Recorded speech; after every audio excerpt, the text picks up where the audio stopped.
చంద్రశేఖర్ గారు చెప్పండి, మీరు చెప్పండి, నిన్న సీఎం గారి సభ ఎట్లా జరిగింది? ఆ సభలో అంటరానితనం గురించి ఆయన కొత్త కోణాన్ని తీసుకొచ్చి చంద్రబాబు నాయుడు, రామోజీరావు లాంటి వాళ్ళు ఇప్పటికీ కూడా అంటరానితనాన్ని పాటిస్తున్నారు, పేద ప్రజలకి స్కీములు అందకుండా చేయాలనే దురుద్దేశంతో వ్యవహరిస్తున్నారు, అది కూడా అంటరానితనం ఏంటో ఆయన చేసిన వ్యాఖ్యలు.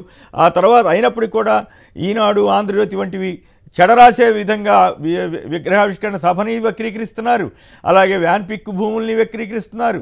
ఇలా ఈ రకమైన దాడిని మీరు ఎలా ఎదుర్కొంటారు? నిన్న సభ జరిగిన తీరు మీద మీ స్పందన ఏమిటి?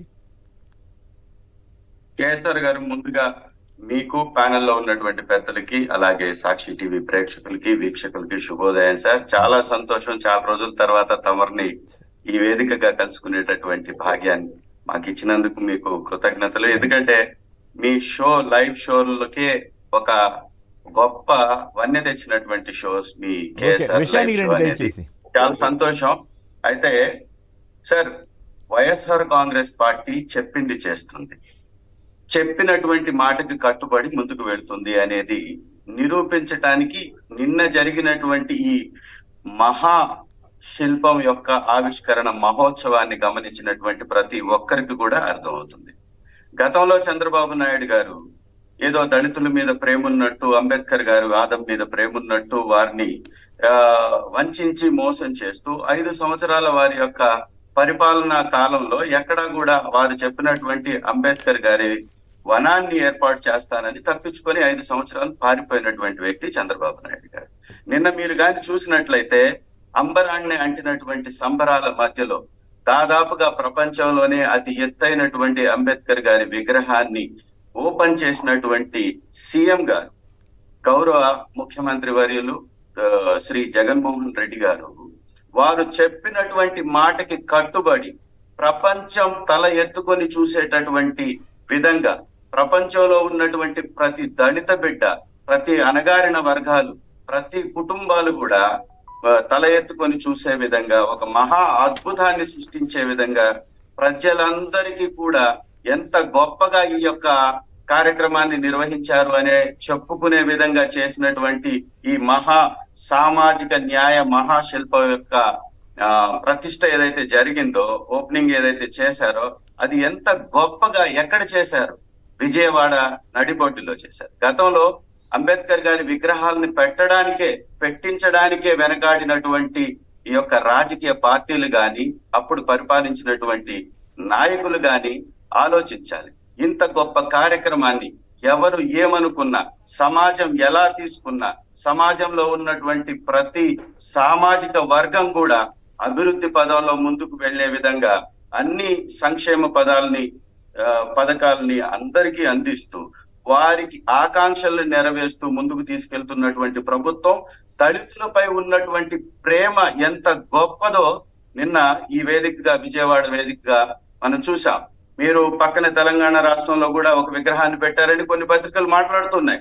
అతి ఎత్తైనటువంటి విగ్రహం ఏపీ రాష్ట్రంలో కొలువు తీరిందనేది వారు గమనించాలి. రెండవది, తెలంగాణ ప్రభుత్వం 2 సార్లు, టిఆర్ఎస్ ప్రభుత్వం 2 సార్లు అధికారంలోకి వచ్చిన తర్వాత వారు పెడితే ఒకే ఒక సంవత్సరం, ఒకే ఒక పర్యాయం, దాదాపుగా 4.5 సంవత్సర కాలంలోనే ఈ యొక్క కార్యక్రమాన్ని వైఎస్ఆర్ కాంగ్రెస్ పార్టీ ప్రభుత్వం కంప్లీట్ చేసింది అంటే జగన్మోహన్ రెడ్డి గారి యొక్క చిత్తశుద్ధి ఏంటో అర్థమవుతుంది. తెలుగుదేశం పార్టీ ఎప్పుడు కూడా వారికి ఉన్నటువంటి పత్రికల్ని నమ్ముకొని అబద్ధాలనే అక్షరాలుగా అచ్చువేస్తూ ప్రజలమై విషం చిమ్ముతూ ఆ విషయంలోనే వాళ్ళు రాజకీయం చేయడం వాళ్ళకి అలవాటైంది.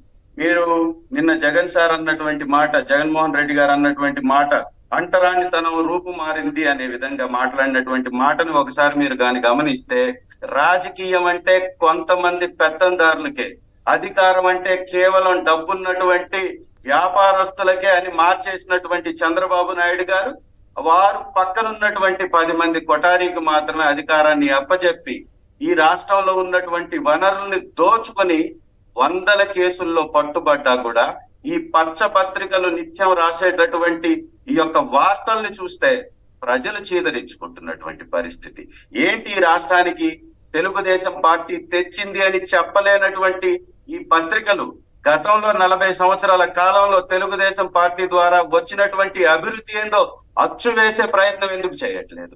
చంద్రబాబు నాయుడు గారి హయాంలో గాని, తెలుగుదేశం హయాంలో గాని ఈ రాష్ట్రానికి తెచ్చినటువంటి సాగునీటి ప్రాజెక్టులు గాని, ఫ్యాక్టరీలు గాని, తీసుకొచ్చినటువంటి అభివృద్ధి గాని, వారి హయాంలో వచ్చినటువంటి డెవలప్మెంట్స్ మీద ఎందుకు అచ్చు వేసి ప్రజల్ని ఈ ప్రభుత్వంతో పోల్చేటటువంటి, మా ప్రభుత్వంతో పోల్చేటటువంటి ప్రయత్నం చేయలేకపోతుంది?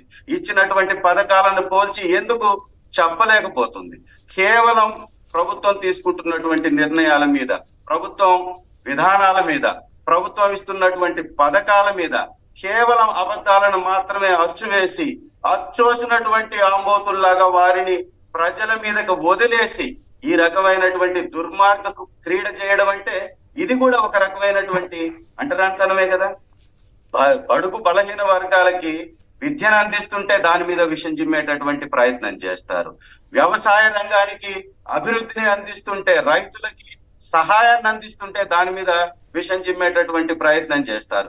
ఈ రాష్ట్రంలో ఉన్నటువంటి అన్ని కుటుంబాలకి దాదాపుగా 90% కుటుంబాలకి లబ్ధి చేకూరుతుంది అంటే మరి తెలుగుదేశానికి ఓటేసినటువంటి ప్రజలకు కూడా మేము ఇస్తున్నటువంటి పథకాలు అందుతున్నాయని చాలా స్పష్టంగా అర్థం అవుతుంది.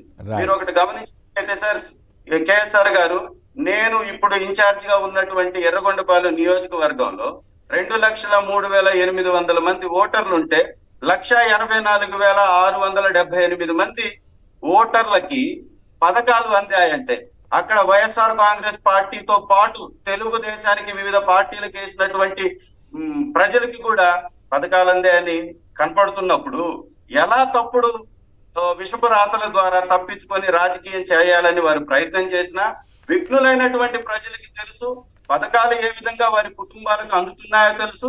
ఏ దళారీ వ్యవస్థ లేకుండా, ఏ వ్యక్తిని మధ్యలో ప్రోత్సహించకుండా డైరెక్ట్ గా ప్రభుత్వమే బటన్ నొక్కి పథకాలని వారి కుటుంబాలకి, వారి ఖాతాలలోకి అందిస్తుంది అంటే, ఒక పెన్షన్ కోసం గంటల కొద్ది ముసలి ప్రాయంలో ఎదురు చూసేటటువంటి పరిస్థితుల్ని మార్చి 1వ తారీఖు డోర్ కొట్టి తీసుకొచ్చి ఇంటికి పెన్షన్ ఇస్తున్నటువంటి ఈ ప్రభుత్వాన్ని ప్రజలు ఎందుకు వద్దనుకుంటారు? ఇది వారు గమనించాల. కేవలం ఒక తప్పుడు కార్యక్రమాల ద్వారా, తప్పుడు విధానాల ద్వారా తప్పించుకోవడం తెలుగుదేశం పార్టీ యొక్క విధానంగా మారిపోయింది. అది ప్రజలు కూడా గమనించారు కాబట్టి 23 సీట్లు వారికి కట్టబెట్టి వారి యొక్క పార్టీని అదో పాతాళానికి పడవేశారనేది మనం ఖచ్చితంగా గమనించాలి. నిన్న సీఎం గారు, గౌరవ సీఎం గారు చెప్పినటువంటి పదవులు మీరు కానీ ఒకసారి గమనించినట్లయితే దాదాపుగా 85% నామినేటెడ్ పోస్టుల్లో కానీ, లేదా ప్రభుత్వం ద్వారా ఇచ్చేటటువంటి పదవుల్లో కానీ, చైర్మన్ పోస్టుల్లో కానీ, మంత్రి పదవుల్లో కానీ, రాజ్యసభ పదవుల్లో కానీ అన్నిటిలో కూడా ఎస్సీ, ఎస్టీ, బీసీ మైనారిటీలకే ప్రాధాన్యత కల్పించినట్టుగా ఆ పదవుల యొక్క సంఖ్యని చెప్తుంటే 15 నుంచి 20 నిమిషాలు కేవలం ఎంత మందికి పదవులు దక్కిందో చెప్పడానికే సరిపోయిందంటే ఈ రాష్ట్రం ఏ విధంగా బడుగు బలహీన వర్గాల కోసం నిలబడ్డదో స్పష్టంగా అర్థం అవుతుంది కేఎస్ఆర్ గారు. శ్రీధర్ గారు, ఖచ్చితంగా వైఎస్ఆర్ కాంగ్రెస్ పార్టీ యొక్క విధానం సమాజ నిర్మాణం అనేది స్పష్టంగా అర్థమవుతుంది. జగన్మోహన్ రెడ్డి గారు చెప్పినటువంటి విధంగానే సామాజిక న్యాయాన్ని పాటించారు కాబట్టి ఈ యొక్క శిల్పానికి కూడా స్టాచ్యూ ఆఫ్ సోషల్ జస్టిస్ అని పేరు పెట్టడం జరిగింది. ఖచ్చితంగా ప్రపంచంలో అన్ని సామాజిక వర్గాలకి ఎక్కడ న్యాయం జరిగింది అంటే ఏపీ రాష్ట్రం అని చెప్పుకోవడానికి, మా ప్రభుత్వం ద్వారా జరిగిందని చెప్పుకోవడానికి మేము గర్వపడుతున్నాం.